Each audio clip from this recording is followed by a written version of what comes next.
우리 주변에는 혹은 어쩌면 우리 자신의 마음 속에는 유독 반짝이는 여성들이 있습니다. 명석하고 매력적이며 누구보다 자유로워 보이는 영혼들 말입니다. 하지만 그들의 삶을 자세히 들여다보면 마치 영원히 오지 않을 본 공연을 위한 끝없는 리허설처럼 느껴질 때가 있습니다. 모두가 부러워하는 그 가벼움과 생기 뒤에는 당사자조차 이름 붙이지 못하는 고요한 고통이 존재합니다. 그녀는 하나의 경험에서 다른 경험으로, 하나의 관계에서 또 다른 관계로 끊임없이 옮겨다닙니다. 이번만은 다를 것이라고 스스로에게 몇 번이고 약속하지만 결과는 늘 같습니다. 왜일까요? 바로 여성의 정신세계에 존재하는 가장 강력하면서도 파괴적인 원형 중 하나에 갇혀있기 때문입니다. 바로 푸엘라 아에테르나, 성장을 거부하는 영원한 소녀입니다. 만약 당신이 그토록 소중히 여기는 그 자유가 사실은 당신을 가두는 황금빛 감옥이었다는 사실을 발견한다면 어떻게 하시겠습니까? 헌신과 책임, 그리고 성장의 고통 앞에서 도망칠 때마다 당신이 될 수 있었던 온전하고 강력한 여성의 모습에서 멀어지고 있었다는 것을 깨닫는다면 말입니다. 오늘 우리는 영원한 소녀라는 패턴이 당신의 삶의 그림자 속에서 어떻게 작동하는지, 나약함을 어떻게 자유라는 이름으로 위장하는지, 그리고 당신의 관계와 경력을 어떻게 파괴하는지를 깊이 파헤쳐 볼 것입니다. 그리고 가장 중요하게는 마침내 이 굴레를 끊고 당신 안에 잠들어 있는 진정한 여왕을 깨우는 방법에 대해 이야기할 것입니다. 당신은 이미 여왕이 되었어야 할 나이에 여전히 소녀의 삶을 살고 있는지도 모른다는 진실을 마주할 용기가 있으십니까?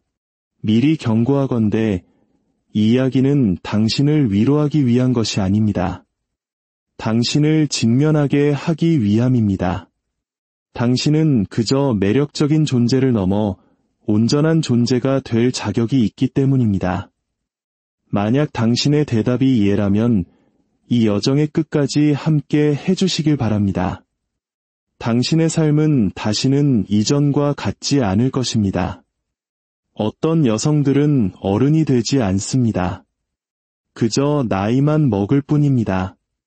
그들의 정신은 영원한 젊음의 상태에 고정되어 있습니다. 겉보기에는 매력적이고 가볍고 즉흥적이지만 그 내면은 깊은 상처에 취약합니다. 아마 당신 자신에게서도 이런 모습을 발견했을지 모릅니다. 삶을 마치 영원히 오지 않을 무언가를 위한 끝없는 리허설처럼 살아가는 사람들. 수많은 경험 사이를 넘나들지만 그 어느 것 하나에도 온전히 뿌리내리지 못합니다. 강렬하지만 짧은 연애, 거창하지만 결코 실현되지 않는 계획들. 그들의 눈에는 반짝임이 있지만 그 뒤에는 말 못할 고통이 숨어 있습니다. 바로 어른이 되기를 두려워하는 마음입니다. 정신분석학의 거장 칼 융은 이를 푸엘라 아에테르나, 즉 영원한 소녀라고 명명했습니다. 이는 성장을 거부하는 남성 원형인 푸에르 아에테르누스, 즉 영원한 소년에 상응하는 여성적 개념입니다.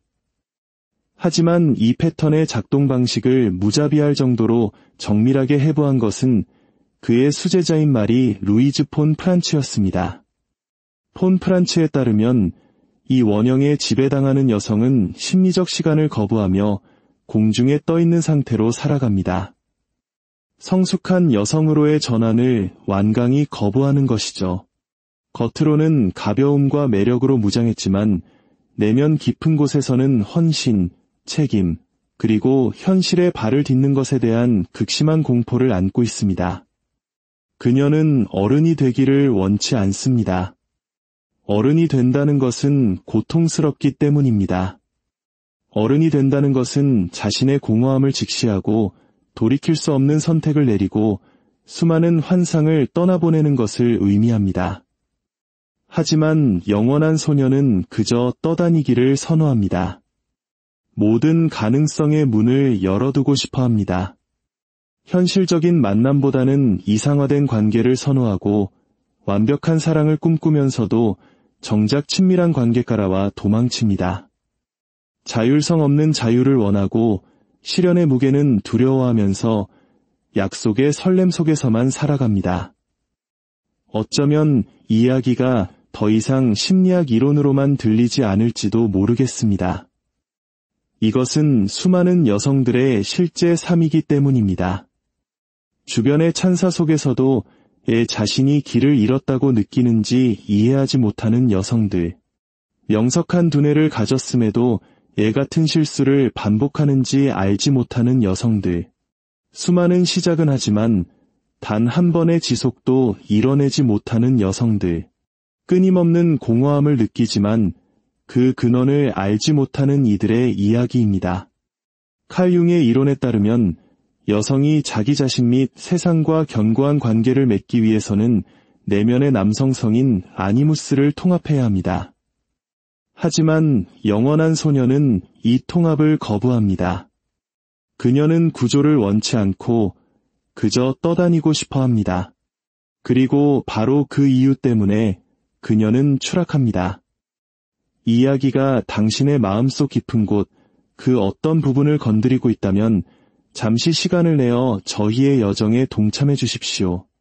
당신의 구독과 좋아요는 저희가 더 깊은 통찰을 나누는데 큰 힘이 됩니다. 이 지혜의 빛이 이 진실을 절실히 듣고 싶어하는 더 많은 이들에게 닿을 수 있도록 말이죠. 당신의 작은 움직임이 누군가에게는 진정한 변화의 시작이 될 수 있습니다.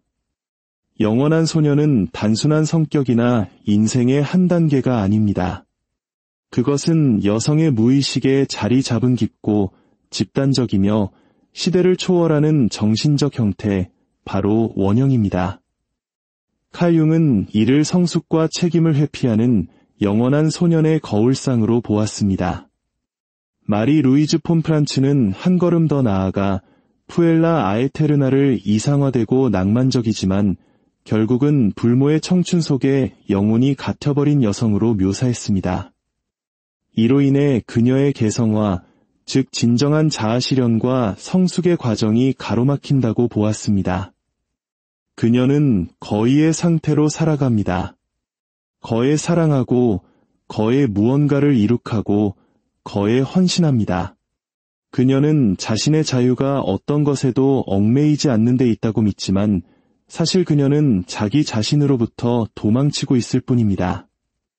내면 깊은 곳에서 그녀는 삶이 부과하는 한계와 마주하기를 거부합니다. 반복되는 일상, 권태, 예측 가능성을 혐오합니다. 구체적인 모든 것은 그녀를 두렵게 합니다. 왜냐하면 그것은 그녀가 안전하다고 느끼는 마법의 세계, 즉 아무것도 책임지지 않는 한 모든 것이 가능한 그 환상의 우주를 위협하기 때문입니다. 더욱 잔인한 것은 그녀가 종종 외부로부터 찬사를 받는다는 사실입니다. 사람들은 그녀에게서 총명함, 창의성, 자발성을 봅니다. 물론 그러한 특성들이 존재합니다. 하지만 그것은 표면에 불과합니다.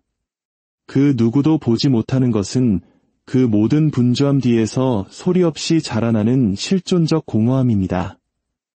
그녀는 너무 바빠서 자신이 제자리를 맴돌고 있다는 사실조차 깨닫지 못합니다. 그녀는 우울을 향해 떠나는 순례자와 같습니다. 그렇다면 이 성장에 대한 거부는 어디에서 오는 것일까요? 왜 수많은 현대 여성이 이 패턴에 자신을 동일시하는 걸까요? 여기서 핵심적인 지점이 나옵니다. 영원한 소녀는 허공에서 태어나지 않습니다. 그녀는 성숙을 폄하하고 젊음을 숭배하는 문화의 산물입니다. 여성의 가치가 깊이를 갖추는 데 있는 것이 아니라 욕망의 대상이 되는 데 있다고 말하는 문화. 여성성이란 권위가 아니라 가벼움과 동일시되어야 한다고 설득하는 사회의 결과물입니다. 특히 한국 사회에서 동안에 대한 집착과 나이 듦에 대한 두려움은 이러한 현상을 더욱 부추깁니다. 아줌마라는 단어가 잃어버린 여성성에 대한 낙인처럼 사용되는 현실은 많은 여성들을 성숙의 문턱에서 망설이게 만듭니다. 뿐만 아니라 영원한 소녀는 종종 해결되지 않은 과거의 트라우마에 대한 심리적 반응이기도 합니다. 유년기에 얼어붙은 감정적 고통이 성숙에 대한 무의식적 저항을 만들어내는 것입니다. 상처 입은 여성은 살아남기 위해 매력적인 페르소나, 즉 가면을 만들어내지만 시간이 흐르면서 이 가면은 감옥이 되어버립니다. 이런 의미에서 푸엘라 원형은 증상이자 방어 기제입니다. 자신의 무의식과 관계를 맺는 작업을 하지 않는 여성은 결국 무의식에 사로잡히게 됩니다. 그 결과 의식적인 인격은 연약하고 일관성 없으며 표면 아래에서 요동치는 원형의 힘에 취약해집니다.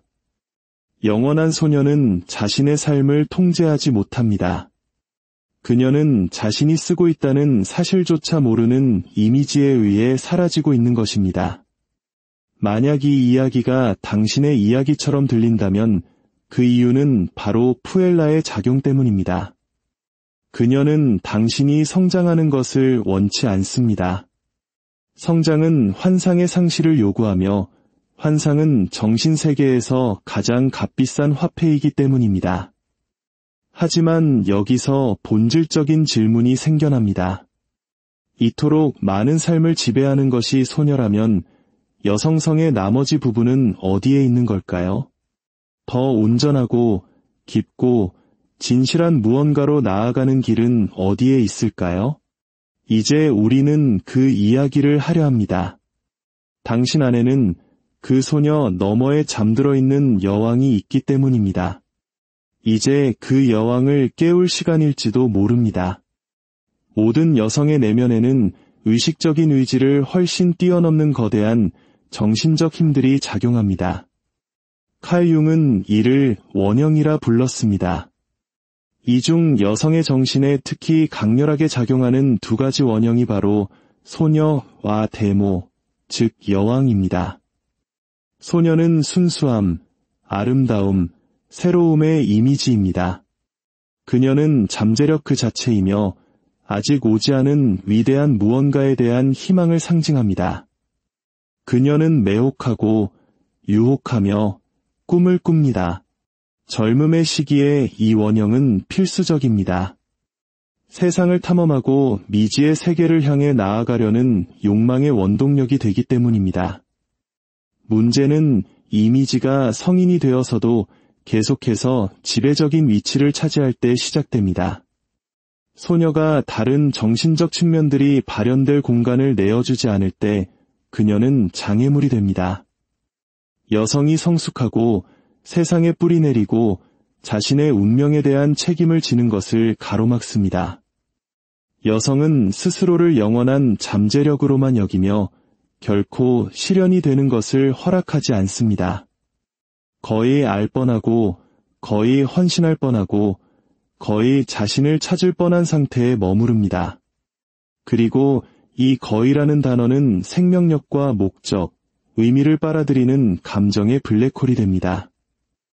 폰 프란츠는 상징적으로 죽기를 거부하는 소녀는 온전한 여성으로 다시 태어날 수 없다고 말했습니다.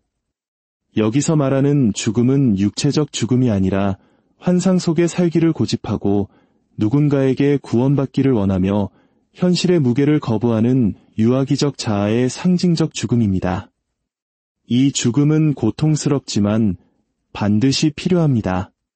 오직 그 죽음을 통해서만 성숙과 풍요, 지혜의 원형인 여왕이 태어날 수 있기 때문입니다. 여왕은 모두를 돌보느라 자신을 잊어버리는 희생적인 어머니상이 아닙니다. 그녀는 자기 내면 세계의 주권자입니다. 그녀는 명령하고 양육하며 지탱하고 변화시킵니다. 선택받기를 기다리는 소녀와 달리 여왕은 선택합니다. 칭찬받기를 원하는 소녀와 달리 여왕은 존중을 요구합니다. 그녀는 매력적일 필요가 없습니다. 왜냐하면 그녀는 온전하기 때문입니다. 그녀는 땅속 깊이 뿌리내린 거목처럼 흔들리지 않으며 언제 베풀고 언제 지키고 언제 물러서야 하는지를 압니다. 이 원형을 체화한 여성은 존재하기 위해 더 이상 허락을 구하지 않습니다. 그녀는 그저 현존, 깊이, 그리고 방향성을 가지고 존재할 뿐입니다. 하지만 소수만이 이 지점에 도달합니다. 여왕이 태어나기 위해서는 소녀가 희생되어야 하기 때문입니다. 이것이 바로 푸엘라 아에테르나가 결코 하고 싶어 하지 않는 전환입니다. 그녀는 젊음이라는 거울, 이상화된 사랑의 약속, 시간이 흐르지 않을 것이라는 환상에 매달립니다. 그러나 시간은 흐릅니다. 그리고 한 여성이 성숙의 부름을 거부할 때 그녀는 내면에서부터 시들기 시작합니다. 한때는 빛의 원천이었던 소녀 원형이 황금빛 감옥으로 변하는 순간입니다. 오직 소녀의 영역에서만 사는 여성은 조각나 있습니다. 그녀는 반쪽짜리 존재이며 그렇기에 의존적이고 불안정하며 상처받기 쉽습니다. 당신 안에 무언가 더 강하고 깊고 진실한 것이 존재한다고 느끼십니까? 그렇습니다. 그것이 바로 당신의 내면의 여왕입니다. 그녀는 당신이 도망치기를 멈추고 당신의 삶을 통치하기 시작할 순간을 기다리고 있습니다. 하지만 그 전에 우리는 영원한 소녀가 당신의 관계, 경력, 그리고 모든 선택을 어떻게 망치고 있는지 정직하게 바라보아야 합니다. 그녀가 어디서 활동하는지 보지 못한다면 그녀는 당신도 모르는 사이에 계속해서 당신의 삶을 조종할 것이기 때문입니다. 영원한 소녀는 관계에 있어서 파괴적입니다. 그녀는 사랑을 원하지만 관계의 의무는 원치 않습니다. 완벽한 파트너, 숭고한 연결, 절대적인 합의를 이상화합니다. 그러나 상대방이 인간적이고 결점이 있으며 현실적인 존재임이 드러나는 순간 그녀는 뒤로 물러섭니다.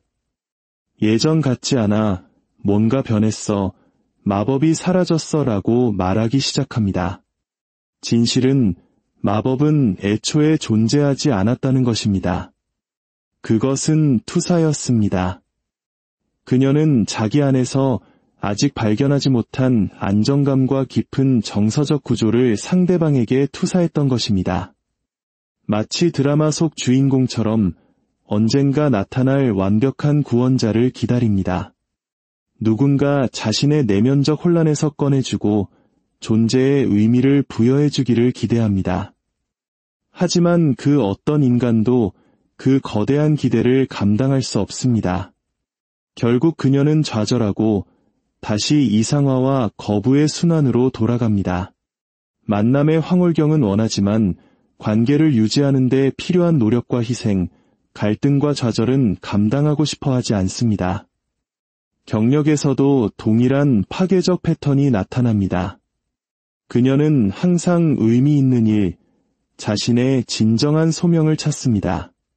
그래서 반복, 훈련, 지속적인 노력을 받아들이기 힘들어합니다. 열정적으로 프로젝트를 시작했다가도 권태의 첫 신호에 포기해버립니다. 전공, 직업, 관심사를 계속 바꾸며 아직 자신의 진정한 사명을 찾지 못했다고 믿습니다. 진정성을 추구한다고 말하지만 사실은 어떤 진정한 길이든 반드시 수반되는 불가피한 고통으로부터 도망치고 있는 것입니다. 그녀는 또한 결정 내리기를 두려워합니다. 하나를 선택하는 것은 다른 가능성들을 포기하는 것을 의미하기 때문입니다. 그것은 한 주기를 닫고 자신의 일부를 뒤로하고 떠나는 것을 의미합니다. 그녀에게 이는 견딜 수 없는 일입니다. 그래서 그녀는 영원한 아마도 속에 삽니다. 아마도 저것을 원할지도, 아마도 이 길을 따를지도, 아마도 다시 바뀔지도 모른다는 미결정의 상태에 머무릅니다. 성숙한다는 것이 자유를 잃는 것이 아니라 진정한 자유를 쟁취하는 것임을 그녀는 아직 이해하지 못합니다. 진정한 자유는 모든 것으로부터 도망칠 수 있는 능력이 아니라 머무를 수 있고 건설할 수 있으며 자신의 존재를 존엄하게 지탱할 수 있는 능력입니다. 이 모든 불안정성 뒤에는 더 깊은 무언가가 숨어 있습니다. 바로 그녀 자신조차 이름 붙일 수 없는 숨겨진 고통, 정신적 상처, 실존적 공허함입니다. 그리고 영원한 소녀는 이 공허함을 새로운 만남, 새로운 아이디어, 끊임없는 움직임으로 덮으려 합니다. 우리가 지금부터 밝혀야 할 것은 바로 이 비밀스러운 고통입니다. 푸엘라 아에테르나는 단순한 행동 패턴이 아닙니다. 그것은 훨씬 더 깊은 내면의 증상, 즉 고독하고 길을 잃었으며 자신의 온전함을 끌어안기에는 너무나 두려운 한 영혼의 신호입니다. 그녀의 매력 뒤에 숨겨진 그 고요한 고통의 정체는 무엇일까요? 영원한 소녀는 자신이 충분히 착하고 아름답고 사랑스럽다면 언젠가 더 강한 누군가에게 사랑받고 보호받고 인도될 것이라는 환상에 지배당합니다. 물론 의식적으로는 그렇게 인정하지 않습니다. 하지만 그녀의 행동이 모든 것을 말해줍니다. 끊임없는 수동성, 만성적인 우유부단함, 모든 사람을 기쁘게 하려는 욕구, 누군가의 마음에 들지 않을까 봐 느끼는 마비될 듯한 두려움, 외부의 인정에 대한 끝없는 갈증. 그녀는 구원받기를 원합니다. 하지만 현실의 구원자는 결점과 모순, 한계를 지닌 평범한 인간일 뿐입니다. 그녀는 깊이 실망합니다. 현실은 결코 이상과 같지 않기 때문입니다. 자신의 존재에 대한 모든 해결책을 그에게 투사했던 그녀는 배신당하고 오해받고 버려졌다고 느낍니다. 그렇게 도피, 거부, 그리고 새로운 이상화의 순환이 다시 시작됩니다. 폼프란츠는 푸엘라가 정서적으로 유아기적 상태에 머물러 있으며 누군가 혹은 무언가가 와서 자신의 내면의 공허를 채워주기를 영원히 기다린다고 말했습니다. 그러나 그 채움은 결코 외부에서 올 수 없기에 그녀는 서서히 무너져 내립니다. 한때 안식처였던 환상은 감옥으로 변하고 세상을 향한 보호막이었던 것은 이제 그녀를 세상으로부터 고립시킵니다. 종종 이 원형은 자기애적 성향으로 발전합니다. 그녀는 자기 자신, 자신의 이미지, 거울에 비친 모습에 집착하게 됩니다. 타인은 그녀의 아름다움, 우아함, 감수성을 비춰주는 외부의 거울, 즉 관객으로서만 존재합니다. 만약 타인이 이 역할을 수행하지 못하면 그녀는 분노, 경멸 또는 감정적 냉담함으로 반응합니다. 이 자기 몰두는 타인의 고통을 보지 못하게 합니다. 그녀는 자기 삶의 배우이자 관객입니다. 그리고 그 무대 위에서 줄거리는 항상 같습니다. 기다리고, 매혹하고, 실망하고, 고통받는다. 그러나 결코 변하지는 않는다. 그리고 그녀를 깊이 두렵게 하는 주제가 있습니다. 바로 시간입니다. 늙어간다는 생각은 그녀를 공포에 떨게 합니다. 영원한 소녀 원형은 육체적 젊음, 신선한 아름다움과 밀접하게 연결되어 있기 때문입니다. 거울에 시간의 흔적이 나타나기 시작하면 그녀는 위기에 빠집니다. 환상이 무너지기 시작하고 그녀가 쌓아올린 정체성도 함께 무너집니다. 하지만 문제는 결코 시간이 아니었습니다. 문제는 그녀가 한 번도 견고하고 성숙하며 현실적인 내면의 토대를 쌓아본 적이 없다는 사실이었습니다. 이 구조 없이는 시간의 흐름 자체가 실존적 위협이 됩니다. 이것이 아마도 가장 가슴 아픈 지점일 것입니다. 이 여성은 악한 것이 아니라 길을 잃은 것입니다. 그녀는 자신을 보호하기 위해 이 환상의 세계를 만들었습니다. 하지만 이제 그녀는 이 내면의 족쇄를 평생 끌고 다니며 타인에게 투사하고 순환을 반복하며 자기 자신의 영혼을 중독시키고 있습니다. 다른 존재 방식을 알지 못하기 때문입니다. 하지만 다른 길이 있습니다. 동화 속 인물로 살기를 멈추고 자기 이야기의 작가로 살기 시작하는 길입니다. 그러나 이 길을 걷기 위해 그녀는 영원한 소녀 원영이 결코 허락하지 않을 한 가지를 해야만 합니다. 바로 성장하기로 선택하는 것입니다. 푸엘라 아에테르나의 굴레에서 벗어나는 길은 쉽지도 고통스럽지도 않습니다. 그것은 그녀가 가장 두려워하는 것, 즉 진정한 내면의 변화와의 정면 대결을 요구하기 때문입니다. 외모나 환경의 피상적인 변화가 아닙니다. 항복을 요구하고 상징적 죽음을 필요로 하는 변혁입니다. 살아남기 위해 만들어냈던 연약하고 매력적인 소녀를 포기하고 마침내 한 명의 여성이 되는 과정입니다. 이 변혁은 우연히 일어나지 않습니다. 똑같은 패턴이 반복되고 있음을 깨닫는 순간 시작됩니다.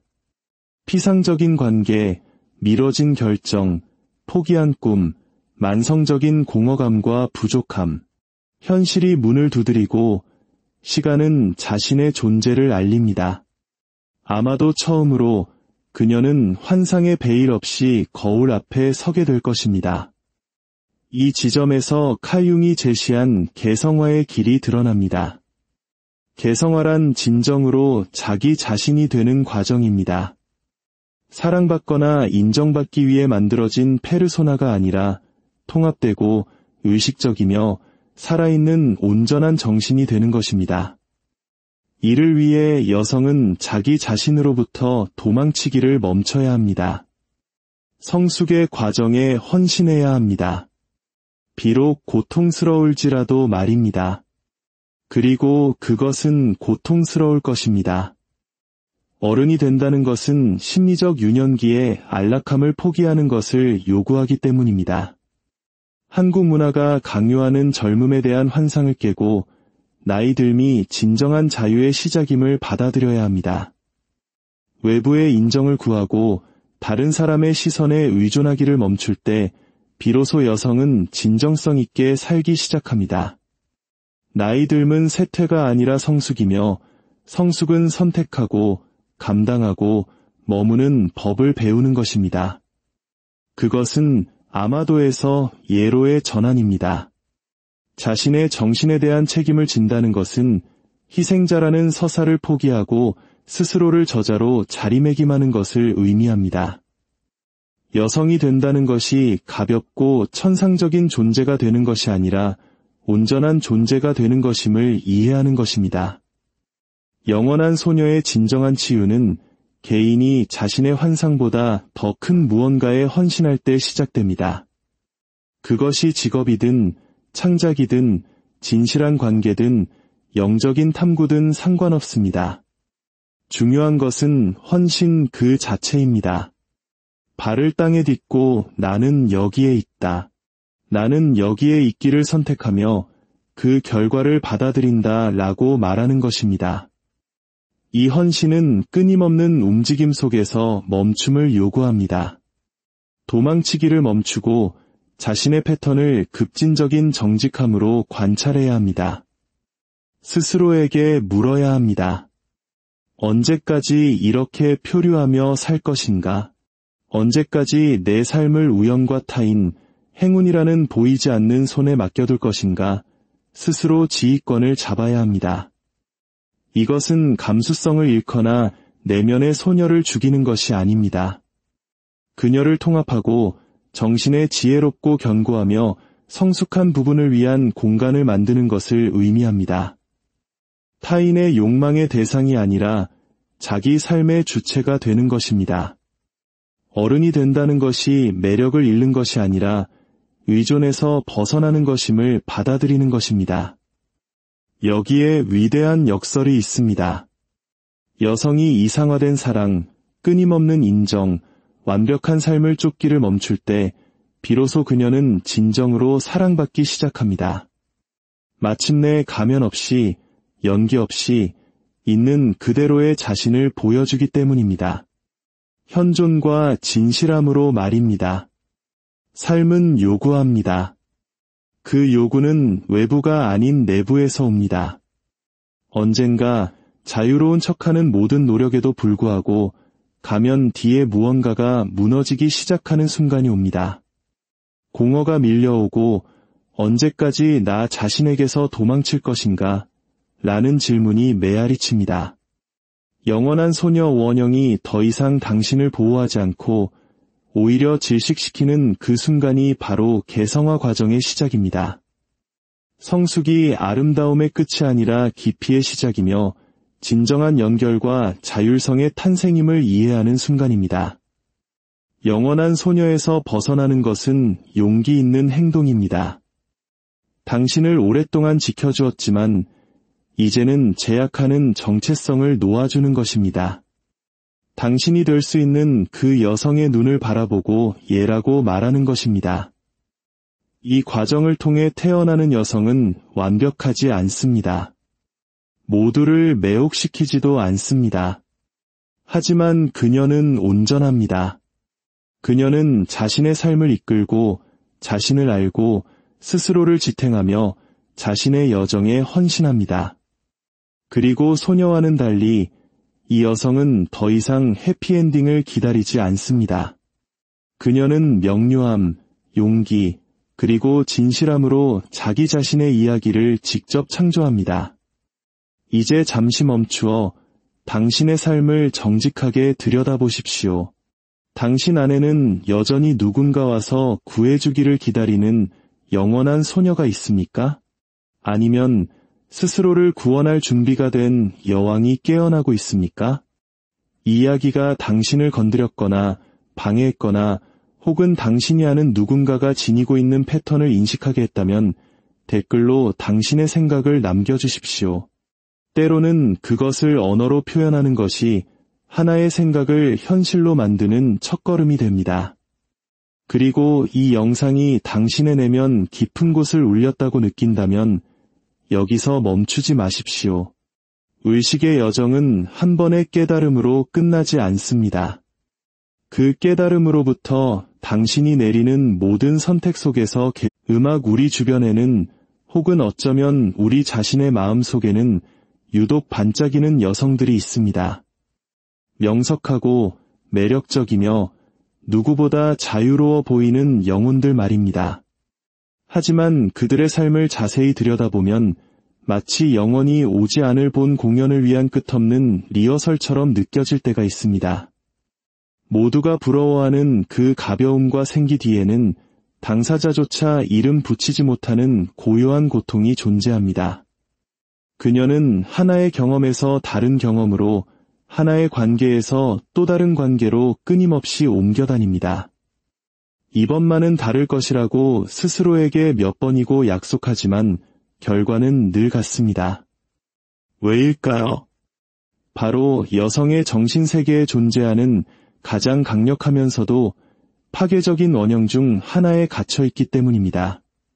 바로 푸엘라 아에테르나, 성장을 거부하는 영원한 소녀입니다. 만약 당신이 그토록 소중히 여기는 그 자유가 사실은 당신을 가두는 황금빛 감옥이었다는 사실을 발견한다면 어떻게 하시겠습니까? 헌신과 책임, 그리고 성장의 고통 앞에서 도망칠 때마다 당신이 될 수 있었던 온전하고 강력한 여성의 모습에서 멀어지고 있었다는 것을 깨닫는다면 말입니다.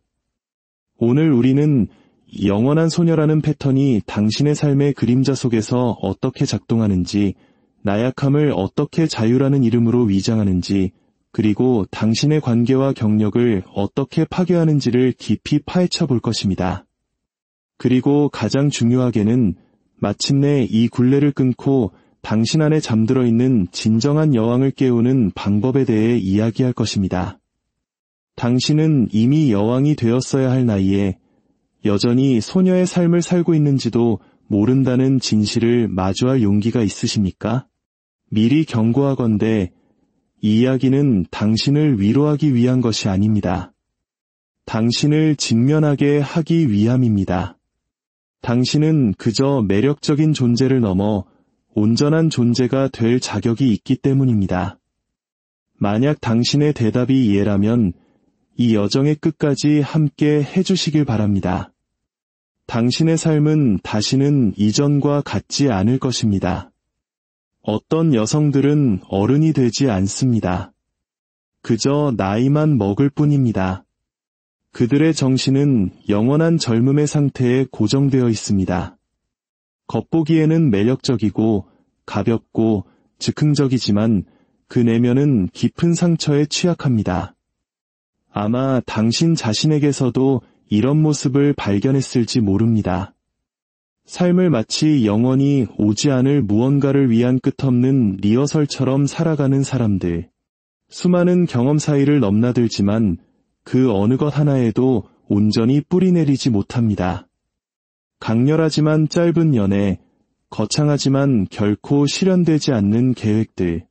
그들의 눈에는 반짝임이 있지만 그 뒤에는 말 못할 고통이 숨어 있습니다. 바로 어른이 되기를 두려워하는 마음입니다. 정신분석학의 거장 칼 융은 이를 푸엘라 아에테르나, 즉 영원한 소녀라고 명명했습니다. 이는 성장을 거부하는 남성 원형인 푸에르 아에테르누스, 즉 영원한 소년에 상응하는 여성적 개념입니다. 하지만 이 패턴의 작동 방식을 무자비할 정도로 정밀하게 해부한 것은 그의 수제자인 마리 루이즈 폰 프란츠였습니다. 폰 프란츠에 따르면 이 원형에 지배당하는 여성은 심리적 시간을 거부하며 공중에 떠있는 상태로 살아갑니다. 성숙한 여성으로의 전환을 완강히 거부하는 것이죠. 겉으로는 가벼움과 매력으로 무장했지만 내면 깊은 곳에서는 헌신, 책임, 그리고 현실에 발을 딛는 것에 대한 극심한 공포를 안고 있습니다. 그녀는 어른이 되기를 원치 않습니다. 어른이 된다는 것은 고통스럽기 때문입니다. 어른이 된다는 것은 자신의 공허함을 직시하고 돌이킬 수 없는 선택을 내리고 수많은 환상을 떠나보내는 것을 의미합니다. 하지만 영원한 소녀는 그저 떠다니기를 선호합니다. 모든 가능성의 문을 열어두고 싶어 합니다. 현실적인 만남보다는 이상화된 관계를 선호하고 완벽한 사랑을 꿈꾸면서도 정작 친밀한 관계가라와 도망칩니다. 자율성 없는 자유를 원하고 실현의 무게는 두려워하면서 약속의 설렘 속에서만 살아갑니다. 어쩌면 이 이야기가 더 이상 심리학 이론으로만 들리지 않을지도 모르겠습니다. 이것은 수많은 여성들의 실제 삶이기 때문입니다. 주변의 찬사 속에서도 애 자신이 길을 잃었다고 느끼는지 이해하지 못하는 여성들. 명석한 두뇌를 가졌음에도 애 같은 실수를 반복하는지 알지 못하는 여성들. 수많은 시작은 하지만 단 한 번의 지속도 이뤄내지 못하는 여성들. 끊임없는 공허함을 느끼지만 그 근원을 알지 못하는 이들의 이야기입니다. 칼 융의 이론에 따르면 여성이 자기 자신 및 세상과 견고한 관계를 맺기 위해서는 내면의 남성성인 아니무스를 통합해야 합니다. 하지만 영원한 소녀는 이 통합을 거부합니다. 그녀는 구조를 원치 않고 그저 떠다니고 싶어 합니다. 그리고 바로 그 이유 때문에 그녀는 추락합니다. 이 이야기가 당신의 마음속 깊은 곳, 그 어떤 부분을 건드리고 있다면 잠시 시간을 내어 저희의 여정에 동참해 주십시오. 당신의 구독과 좋아요는 저희가 더 깊은 통찰을 나누는데 큰 힘이 됩니다. 이 지혜의 빛이 이 진실을 절실히 듣고 싶어하는 더 많은 이들에게 닿을 수 있도록 말이죠. 당신의 작은 움직임이 누군가에게는 진정한 변화의 시작이 될 수 있습니다. 영원한 소녀는 단순한 성격이나 인생의 한 단계가 아닙니다.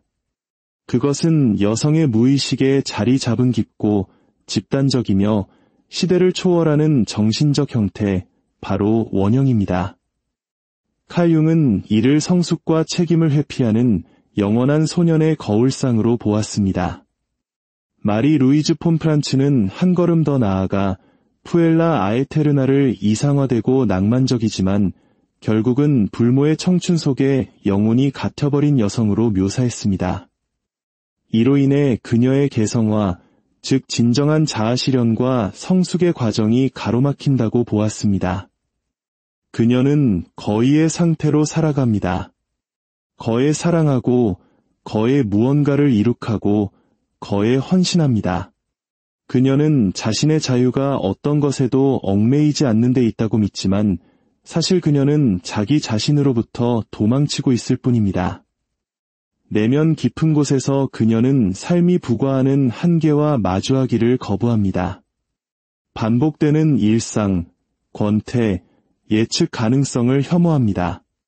구체적인 모든 것은 그녀를 두렵게 합니다. 왜냐하면 그것은 그녀가 안전하다고 느끼는 마법의 세계, 즉 아무것도 책임지지 않는 한 모든 것이 가능한 그 환상의 우주를 위협하기 때문입니다. 더욱 잔인한 것은 그녀가 종종 외부로부터 찬사를 받는다는 사실입니다. 사람들은 그녀에게서 총명함, 창의성, 자발성을 봅니다. 물론 그러한 특성들이 존재합니다. 하지만 그것은 표면에 불과합니다. 그 누구도 보지 못하는 것은 그 모든 분주함 뒤에서 소리 없이 자라나는 실존적 공허함입니다. 그녀는 너무 바빠서 자신이 제자리를 맴돌고 있다는 사실조차 깨닫지 못합니다. 그녀는 우울을 향해 떠나는 순례자와 같습니다. 그렇다면 이 성장에 대한 거부는 어디에서 오는 것일까요? 왜 수많은 현대 여성이 이 패턴에 자신을 동일시하는 걸까요? 여기서 핵심적인 지점이 나옵니다. 영원한 소녀는 허공에서 태어나지 않습니다. 그녀는 성숙을 폄하하고 젊음을 숭배하는 문화의 산물입니다. 여성의 가치가 깊이를 갖추는 데 있는 것이 아니라 욕망의 대상이 되는 데 있다고 말하는 문화. 여성성이란 권위가 아니라 가벼움과 동일시되어야 한다고 설득하는 사회의 결과물입니다. 특히 한국 사회에서 동안에 대한 집착과 나이 듦에 대한 두려움은 이러한 현상을 더욱 부추깁니다. 아줌마라는 단어가 잃어버린 여성성에 대한 낙인처럼 사용되는 현실은 많은 여성들을 성숙의 문턱에서 망설이게 만듭니다. 뿐만 아니라 영원한 소녀는 종종 해결되지 않은 과거의 트라우마에 대한 심리적 반응이기도 합니다. 유년기에 얼어붙은 감정적 고통이 성숙에 대한 무의식적 저항을 만들어내는 것입니다. 상처 입은 여성은 살아남기 위해 매력적인 페르소나, 즉 가면을 만들어내지만 시간이 흐르면서 이 가면은 감옥이 되어버립니다. 이런 의미에서 푸엘라 원형은 증상이자 방어기제입니다. 자신의 무의식과 관계를 맺는 작업을 하지 않는 여성은 결국 무의식에 사로잡히게 됩니다. 그 결과 의식적인 인격은 연약하고 일관성 없으며 표면 아래에서 요동치는 원형의 힘에 취약해집니다. 영원한 소녀는 자신의 삶을 통제하지 못합니다. 그녀는 자신이 쓰고 있다는 사실조차 모르는 이미지에 의해 사라지고 있는 것입니다.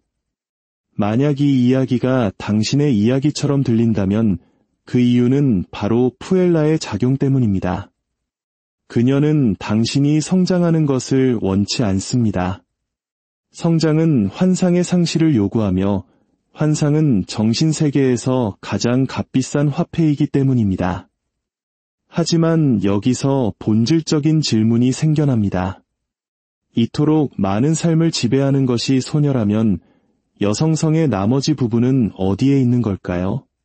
더 온전하고 깊고 진실한 무언가로 나아가는 길은 어디에 있을까요? 이제 우리는 그 이야기를 하려 합니다. 당신 안에는 그 소녀 너머에 잠들어 있는 여왕이 있기 때문입니다. 이제 그 여왕을 깨울 시간일지도 모릅니다. 모든 여성의 내면에는 의식적인 의지를 훨씬 뛰어넘는 거대한 정신적 힘들이 작용합니다. 칼 융은 이를 원형이라 불렀습니다. 이 중 여성의 정신에 특히 강렬하게 작용하는 두 가지 원형이 바로 소녀와 데모, 즉 여왕입니다. 소녀는 순수함, 아름다움, 새로움의 이미지입니다. 그녀는 잠재력 그 자체이며 아직 오지 않은 위대한 무언가에 대한 희망을 상징합니다. 그녀는 매혹하고 유혹하며 꿈을 꿉니다. 젊음의 시기에 이 원형은 필수적입니다. 세상을 탐험하고 미지의 세계를 향해 나아가려는 욕망의 원동력이 되기 때문입니다.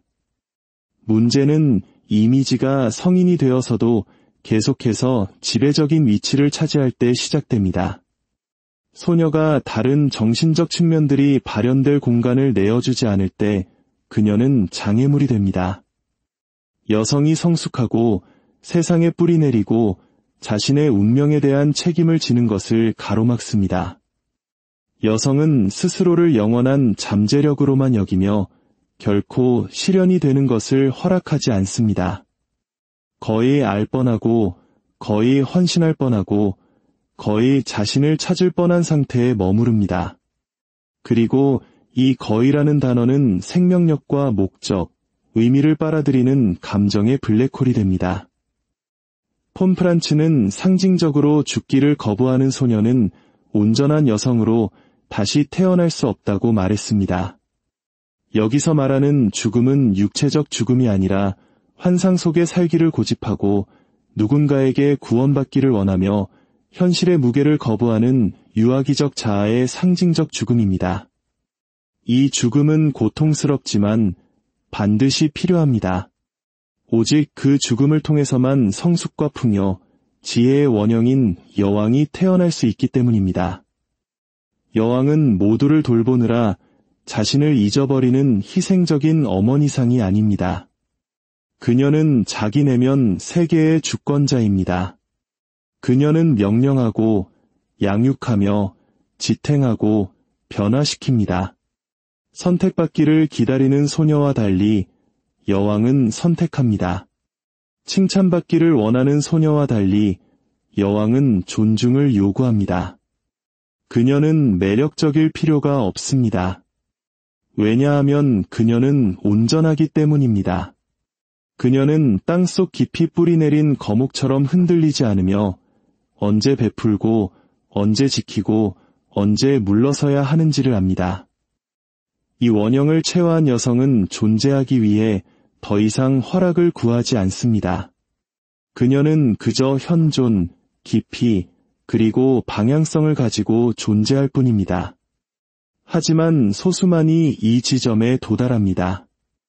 여왕이 태어나기 위해서는 소녀가 희생되어야 하기 때문입니다. 이것이 바로 푸엘라 아에테르나가 결코 하고 싶어 하지 않는 전환입니다.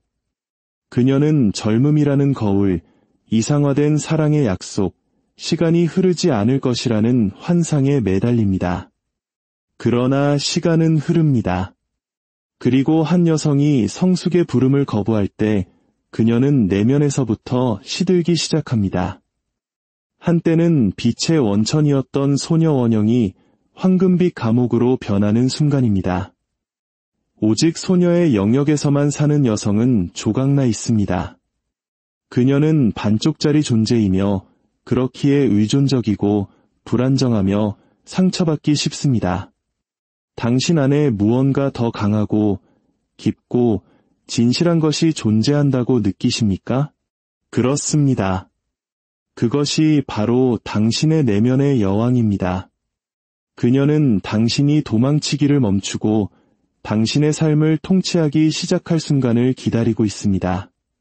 하지만 그 전에 우리는 영원한 소녀가 당신의 관계, 경력, 그리고 모든 선택을 어떻게 망치고 있는지 정직하게 바라보아야 합니다. 그녀가 어디서 활동하는지 보지 못한다면 그녀는 당신도 모르는 사이에 계속해서 당신의 삶을 조종할 것이기 때문입니다. 영원한 소녀는 관계에 있어서 파괴적입니다. 그녀는 사랑을 원하지만 관계의 의무는 원치 않습니다. 완벽한 파트너, 숭고한 연결, 절대적인 합의를 이상화합니다. 그러나 상대방이 인간적이고 결점이 있으며 현실적인 존재임이 드러나는 순간 그녀는 뒤로 물러섭니다. 예전 같지 않아, 뭔가 변했어, 마법이 사라졌어 라고 말하기 시작합니다. 진실은 마법은 애초에 존재하지 않았다는 것입니다. 그것은 투사였습니다. 그녀는 자기 안에서 아직 발견하지 못한 안정감과 깊은 정서적 구조를 상대방에게 투사했던 것입니다. 마치 드라마 속 주인공처럼 언젠가 나타날 완벽한 구원자를 기다립니다. 누군가 자신의 내면적 혼란에서 꺼내주고 존재의 의미를 부여해주기를 기대합니다. 하지만 그 어떤 인간도 그 거대한 기대를 감당할 수 없습니다. 결국 그녀는 좌절하고 다시 이상화와 거부의 순환으로 돌아갑니다. 만남의 황홀경은 원하지만 관계를 유지하는 데 필요한 노력과 희생, 갈등과 좌절은 감당하고 싶어 하지 않습니다. 경력에서도 동일한 파괴적 패턴이 나타납니다. 그녀는 항상 의미 있는 일, 자신의 진정한 소명을 찾습니다. 그래서 반복, 훈련, 지속적인 노력을 받아들이기 힘들어합니다. 열정적으로 프로젝트를 시작했다가도 권태의 첫 신호에 포기해버립니다. 전공, 직업, 관심사를 계속 바꾸며 아직 자신의 진정한 사명을 찾지 못했다고 믿습니다.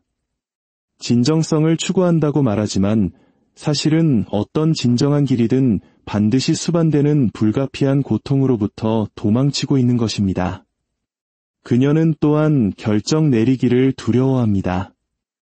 하나를 선택하는 것은 다른 가능성들을 포기하는 것을 의미하기 때문입니다. 그것은 한 주기를 닫고 자신의 일부를 뒤로하고 떠나는 것을 의미합니다. 그녀에게 이는 견딜 수 없는 일입니다. 그래서 그녀는 영원한 아마도 속에 삽니다. 아마도 저것을 원할지도, 아마도 이 길을 따를지도, 아마도 다시 바뀔지도 모른다는 미결정의 상태에 머무릅니다. 성숙한다는 것이 자유를 잃는 것이 아니라 진정한 자유를 쟁취하는 것임을 그녀는 아직 이해하지 못합니다. 진정한 자유는 모든 것으로부터 도망칠 수 있는 능력이 아니라 머무를 수 있고 건설할 수 있으며 자신의 존재를 존엄하게 지탱할 수 있는 능력입니다. 이 모든 불안정성 뒤에는 더 깊은 무언가가 숨어 있습니다. 바로 그녀 자신조차 이름 붙일 수 없는 숨겨진 고통, 정신적 상처, 실존적 공허함입니다.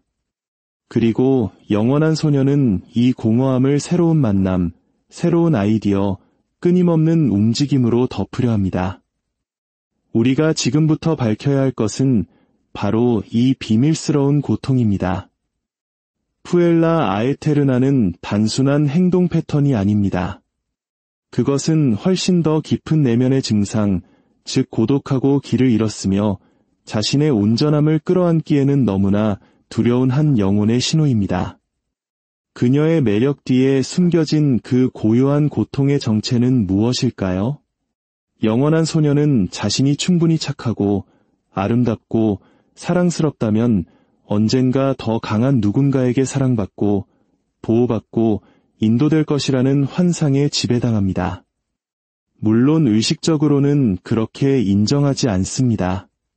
하지만 그녀의 행동이 모든 것을 말해줍니다. 끊임없는 수동성, 만성적인 우유부단함, 모든 사람을 기쁘게 하려는 욕구, 누군가의 마음에 들지 않을까 봐 느끼는 마비될 듯한 두려움, 외부의 인정에 대한 끝없는 갈증. 그녀는 구원받기를 원합니다. 하지만 현실의 구원자는 결점과 모순, 한계를 지닌 평범한 인간일 뿐입니다. 그녀는 깊이 실망합니다. 현실은 결코 이상과 같지 않기 때문입니다. 자신의 존재에 대한 모든 해결책을 그에게 투사했던 그녀는 배신당하고 오해받고 버려졌다고 느낍니다. 그렇게 도피, 거부, 그리고 새로운 이상화의 순환이 다시 시작됩니다. 폰프란츠는 푸엘라가 정서적으로 유아기적 상태에 머물러 있으며 누군가 혹은 무언가가 와서 자신의 내면의 공허를 채워주기를 영원히 기다린다고 말했습니다. 그러나 그 채움은 결코 외부에서 올 수 없기에 그녀는 서서히 무너져 내립니다. 한때 안식처였던 환상은 감옥으로 변하고 세상을 향한 보호막이었던 것은 이제 그녀를 세상으로부터 고립시킵니다. 종종 이 원형은 자기애적 성향으로 발전합니다. 그녀는 자기 자신, 자신의 이미지, 거울에 비친 모습에 집착하게 됩니다. 타인은 그녀의 아름다움, 우아함, 감수성을 비춰주는 외부의 거울, 즉 관객으로서만 존재합니다. 만약 타인이 이 역할을 수행하지 못하면 그녀는 분노, 경멸 또는 감정적 냉담함으로 반응합니다. 이 자기 몰두는 타인의 고통을 보지 못하게 합니다. 그녀는 자기 삶의 배우이자 관객입니다. 그리고 그 무대 위에서 줄거리는 항상 같습니다. 기다리고, 매혹하고, 실망하고, 고통받는다. 그러나 결코 변하지는 않는다. 그리고 그녀를 깊이 두렵게 하는 주제가 있습니다. 바로 시간입니다. 늙어간다는 생각은 그녀를 공포에 떨게 합니다. 영원한 소녀 원형은 육체적 젊음, 신선한 아름다움과 밀접하게 연결되어 있기 때문입니다. 거울에 시간의 흔적이 나타나기 시작하면 그녀는 위기에 빠집니다. 환상이 무너지기 시작하고 그녀가 쌓아올린 정체성도 함께 무너집니다. 하지만 문제는 결코 시간이 아니었습니다. 문제는 그녀가 한 번도 견고하고 성숙하며 현실적인 내면의 토대를 쌓아본 적이 없다는 사실이었습니다. 이 구조 없이는 시간의 흐름 자체가 실존적 위협이 됩니다. 이것이 아마도 가장 가슴 아픈 지점일 것입니다. 이 여성은 악한 것이 아니라 길을 잃은 것입니다. 그녀는 자신을 보호하기 위해 이 환상의 세계를 만들었습니다. 하지만 이제 그녀는 이 내면의 족쇄를 평생 끌고 다니며 타인에게 투사하고 순환을 반복하며 자기 자신의 영혼을 중독시키고 있습니다. 다른 존재 방식을 알지 못하기 때문입니다. 하지만 다른 길이 있습니다. 동화 속 인물로 살기를 멈추고 자기 이야기의 작가로 살기 시작하는 길입니다. 그러나 이 길을 걷기 위해 그녀는 영원한 소녀 원형이 결코 허락하지 않을 한 가지를 해야만 합니다. 바로 성장하기로 선택하는 것입니다. 푸엘라 아에테르나의 굴레에서 벗어나는 길은 쉽지도 고통스럽지도 않습니다. 그것은 그녀가 가장 두려워하는 것, 즉 진정한 내면의 변화와의 정면 대결을 요구하기 때문입니다. 외모나 환경의 피상적인 변화가 아닙니다. 항복을 요구하고 상징적 죽음을 필요로 하는 변혁입니다. 살아남기 위해 만들어냈던 연약하고 매력적인 소녀를 포기하고 마침내 한 명의 여성이 되는 과정입니다. 이 변혁은 우연히 일어나지 않습니다. 똑같은 패턴이 반복되고 있음을 깨닫는 순간 시작됩니다. 피상적인 관계, 미뤄진 결정, 포기한 꿈, 만성적인 공허감과 부족함, 현실이 문을 두드리고 시간은 자신의 존재를 알립니다. 아마도 처음으로 그녀는 환상의 베일 없이 거울 앞에 서게 될 것입니다. 이 지점에서 칼융이 제시한 개성화의 길이 드러납니다. 개성화란 진정으로 자기 자신이 되는 과정입니다. 사랑받거나 인정받기 위해 만들어진 페르소나가 아니라 통합되고 의식적이며 살아있는 온전한 정신이 되는 것입니다. 이를 위해 여성은 자기 자신으로부터 도망치기를 멈춰야 합니다. 성숙의 과정에 헌신해야 합니다. 비록 고통스러울지라도 말입니다. 그리고 그것은 고통스러울 것입니다. 어른이 된다는 것은 심리적 유년기에 안락함을 포기하는 것을 요구하기 때문입니다. 한국 문화가 강요하는 젊음에 대한 환상을 깨고 나이 듦이 진정한 자유의 시작임을 받아들여야 합니다. 외부의 인정을 구하고 다른 사람의 시선에 의존하기를 멈출 때 비로소 여성은 진정성 있게 살기 시작합니다. 나이 듦은 세퇴가 아니라 성숙이며 성숙은 선택하고 감당하고 머무는 법을 배우는 것입니다. 그것은 아마도에서 예로의 전환입니다. 자신의 정신에 대한 책임을 진다는 것은 희생자